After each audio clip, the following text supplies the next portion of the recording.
Welcome everyone. My name is Meredith Donahue. I am the Marketing and Communications Director here at Habitat for Humanity of Horry County. And this week we are celebrating Habitat for Humanity's annual Women Build Week. Because of the current pandemic, of course, this year looks a little bit different. So we're celebrating the leadership of women in our local community virtually. We'll be getting their perspective on affordable housing needs and issues impacting our neighborhoods throughout Horry County.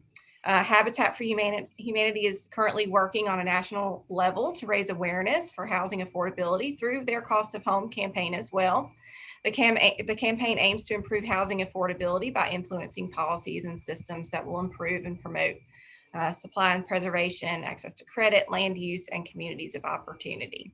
So at Habitat for Humanity of Horry County, we work daily to help address the need for affordable housing in our local community. But we can't do this without the support of our local leaders.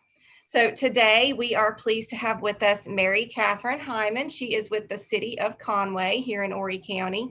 And she's just going to be sharing with us a little bit about what she does and giving us her perspective. So welcome. Thank you so much for joining us. Yes, thank you for having me.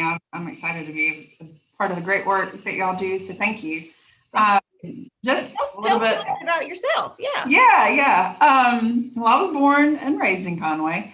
And as a very young child, I decided that I wanted to be an architect, partly because I love downtown Conway. I loved its buildings.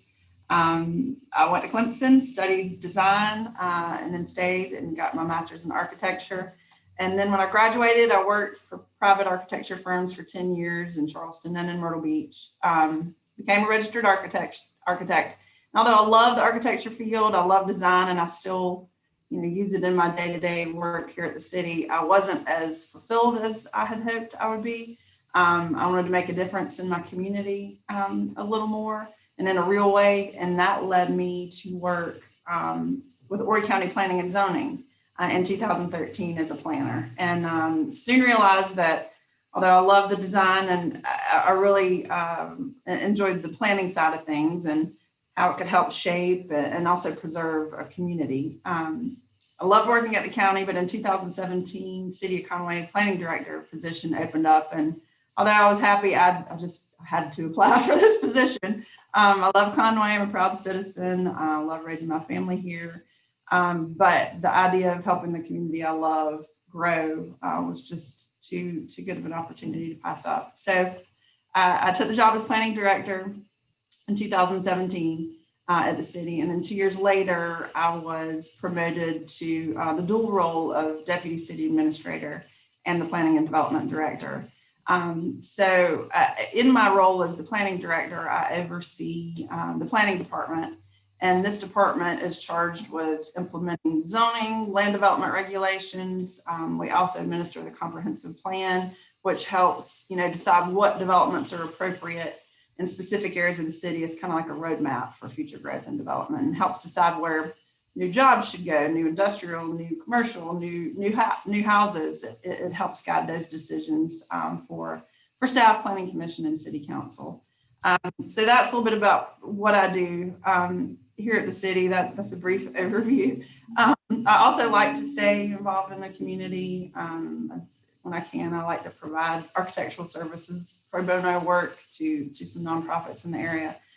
I serve on the Downtown Alive Design Committee, Myrtle Beach Regional Economic Development Corporation's Prospect and Product Development Committee, South Carolina Board of Reviews for National Register of Historic Places, and also the Greenstone Housing Board of Directors. So I try to stay involved in the community that I love and help where I can. Very busy lady. Plus, I can't forget my family. I enjoy spending time, obviously, with my family, my husband, my 3 kids, and getting out on the river when I can. And my passions are painting, drawing, and any sort of design and reading. So. Awesome. Yeah. Well, you're very busy, and we are so thankful for everything that you do. And part of obviously what we do is we are always seeking to partner with families to help them find decent and affordable housing. So how do you, in your role, how do you currently see the issue of housing affordability in the city of Conway through your daily work? And are we meeting the needs of our LMI communities? Right. And obviously I'm a little biased, but I think Conway's an amazing place to live. And we do offer, less expensive alternative to the Grand Strand, to the beach areas. And I know we've got a lot of retirees moving to this area, and we're going to continue to grow. However, as Myrtle Beach builds out and becomes unaffordable, it's coming our way too.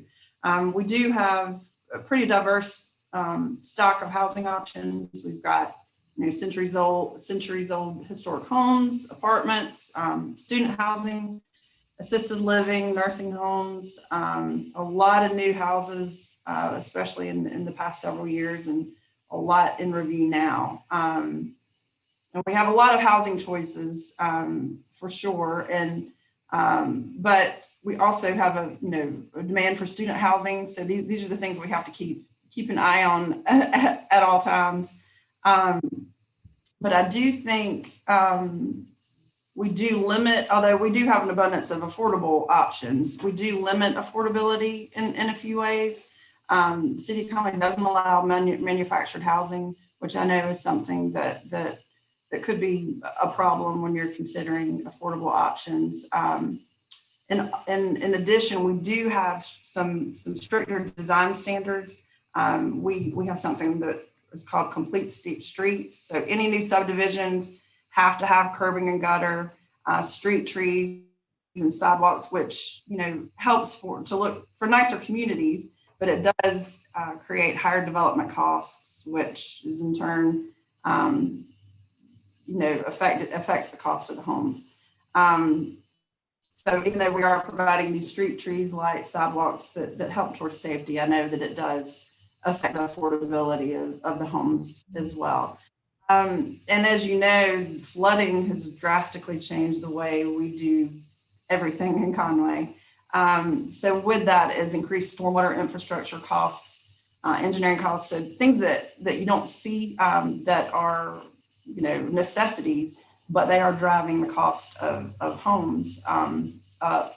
And as you know, due to COVID, a lot of houses are more expensive now because the prices of materials have really gone up in the past year. So I think that has caused some of the prices to go up as well. And although I do think we do have some affordable housing options now, it's something we need to keep an eye on, and it could become a problem in the future for sure.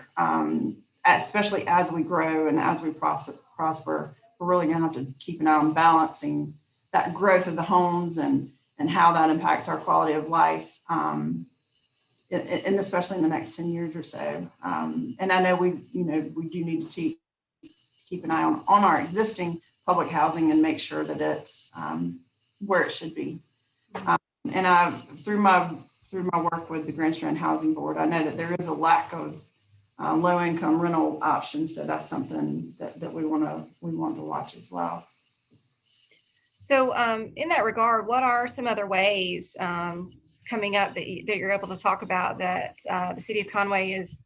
What are some ways they're looking to combat some of those issues? Any projects coming up, or any things that you can discuss that might be able to help combat some of those problems? Yeah, sure. I think one thing, and this maybe not so much with affordability, but with the safe housing, we have really been trying to push development away from the flood zones. Obviously, that is something that has been of the utmost importance in the past several years. So the city's really been, we've a lot of the lots that would normally flood, the city has ownership of those now through FEMA, so that we are more resilient, which does help with the housing we're providing. We are looking to, and this is something the city is looking into. We acquired the old Whittemore Elementary School that's located behind Whittemore Middle a few years ago from Horry County Schools, and we are planning to do a master plan of that site with mixed income housing opportunities there, and we're hoping to kickstart that soon. So that's something that we're excited about, that may offer some different ranges. And sometimes when you use the word affordable, unfortunately, it can scare people. So we're excited about being able to have different price points in that area. We think it's something that could be great, and I think it's just something we need to continually keep an eye on and see if the city needs to provide incentives for developers for affordable housing. And we're constantly reviewing our zoning requirements to see if that's something we need to relax in certain areas. We're constantly amending it.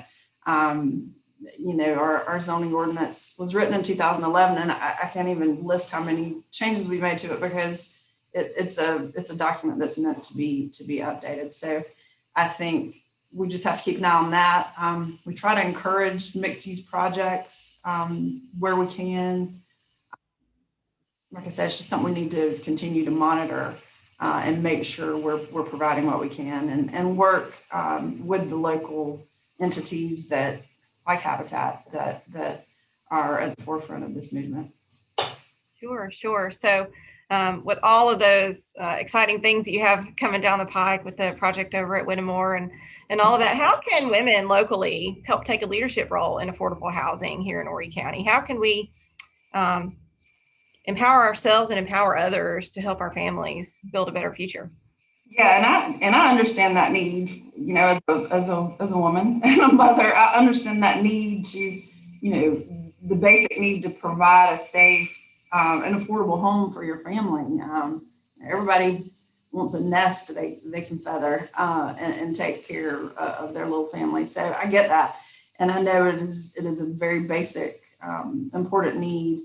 So what I think is with anything, I think everyone needs to just look at their specific skill set and passion and see how they can help.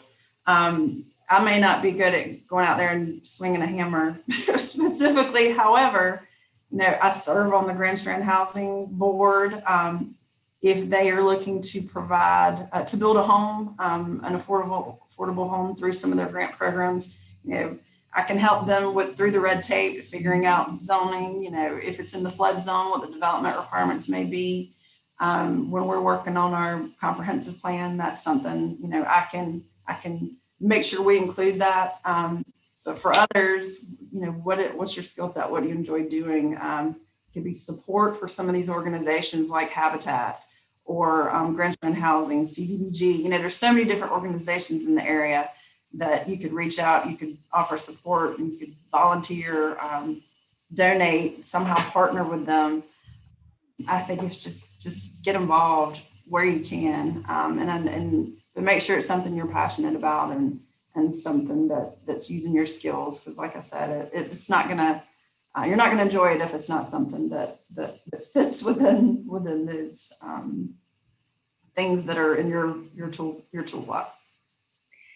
Well, hopefully next year we'll be able to carry out our toolbox out to the build site during our and actually maybe swing a hammer, even if we're not good at it. We have great site leaders that will show us the ropes and tell us all the ins and outs. And that's the great thing about Women Build Week is there's always lots of ladies that come out that maybe have had some experience and maybe have never touched a hammer. So it's an exciting week to just learn more about yourself and about other women in our community. So we thank you so much for everything that you do every day in the city of Conway to make it a beautiful place.